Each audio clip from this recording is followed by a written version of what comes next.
It's a simple framework about perspective versus perception. And we may have mentioned this actually in our previous conversation, Stephen. Perception is what you believe to be true about the world around you. Perspective is what other people believe to be true about the world around them. So as I sit here looking at you, this is my perception. My perception is that I'm sitting in the center seat and you're sitting outside of me and everything else is built around me at the center. Well, guess what your perception is? The same thing. I'm across the table from you, you're at the center, and everything in this room is built around you. So our perceptions are never going to be the same. So the only way that I can find common ground with you is to stop thinking about what's happening around me from my perception and start thinking from your perspective. Because then I get my perception plus your perception combined. I get twice as much information to think through this specific situation. Can you train that? Can you train someone Absolutely. to have both points of view? Absolutely. So here's how I mentioned that awareness is the first step, right? Really, we have a 3-step process at CIA that we use when we teach spy skills to future spies, because that's all CIA is. CIA is a giant training engine that's constantly creating new spies. And then spies just go out and spy. But what CIA really does is train spies who then steal secrets and combine and compile those secrets to share with decision makers on the Hill, right? CIA's system of teaching is a system where you educate first, you exercise second, and then you experience third. Remember that flywheel. So you educate, that's your information. You exercise, that's where you turn information into knowledge. And then you experience, and that's where you actually go out and test the knowledge to see if the knowledge is still applicable in the world that you live in today. So those are the 3 steps. So whenever you're trying to get anyone to break a barrier, whenever you're trying to get anyone to transform, all you have to do is educate them, help them to exercise, which means practice what they learned in a controlled space, and then kick them out the door to go do it for themselves. It's like kicking a bird out of the nest.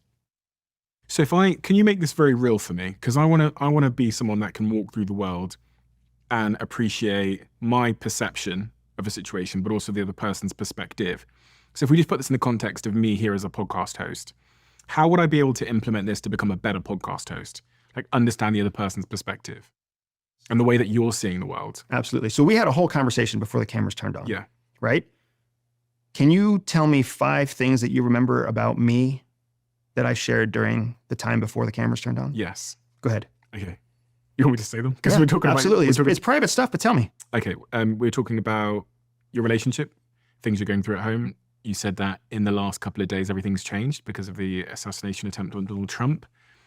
We talked about you used to live in an RV for a while, and you've just recently moved across America to a new place. You mentioned your kids as well. Give me specifics. Oh God. You said that you used to live in the RV with your kids, and they're varying ages. I think one of them's, did you say 3 years old? Close. One of them was Young 3 years children. old or something. 5 and 1 when we lived in the 5 and 1. RV. Shit, yeah, 5 and It's 1. okay. You did great, right? Those things that you recalled. You recalled those from what's known as your paleomammalian brain, the back part of your brain, passive learning part of your brain.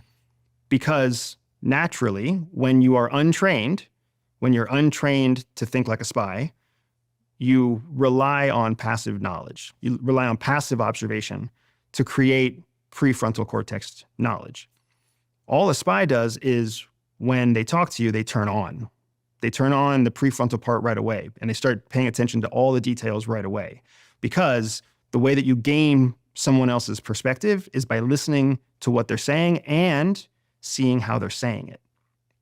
Because what happens now when I sit with people, I was just with a client this morning who made a comment on this. When you're trained and you sit with someone, you are always gaining more information about them than they are about you. When you know how to practice perspective versus perception. Because from the moment that you came in and sat down, you were very much in your world. You're sitting here in socks, you're sitting on your leg, you're very comfortable, you're messing with all of your technology, you're fighting with your technology because it's not exactly the way you want it to be. Like this is Steve's world. And there's not a single thing wrong with Steve's world. But Steve's world isn't as big as the world of Steve and Andy together.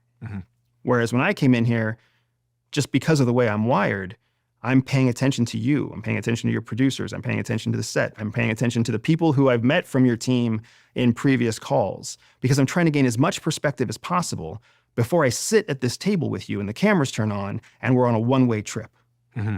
Because I only get one chance. So I want to have as much information on my side moving forward. So you as a podcast host, your original question was, how do I use this information? How do I use these frameworks to become a better podcast host? Every person who sits across the table from you came from somewhere. And every time they leave the table you're sitting at, they're going somewhere. And they're bringing stress and they're bringing pain and they're bringing worries and they're bringing concerns with them. And they're leaving with the same things. I know that your partner is thinking about babies. When you talk about it, that's how you talk about it. You say, my partner is thinking about getting pregnant. You don't ever say, we're thinking about getting pregnant, which makes me wonder if she's more excited about pregnancy than you are. I'm so fucked. I'm afraid the Lord she doesn't listen to this. Am I accurate? So can I match her excitement levels? She's changed the entire house at home. It's like she's expecting, I don't know, but like the entire, like my shampoo is gone. That's like her level of excitement about it. So obviously I'm excited about it, but no, of course I can't match her level of like preparation and obsession about it. No, yeah.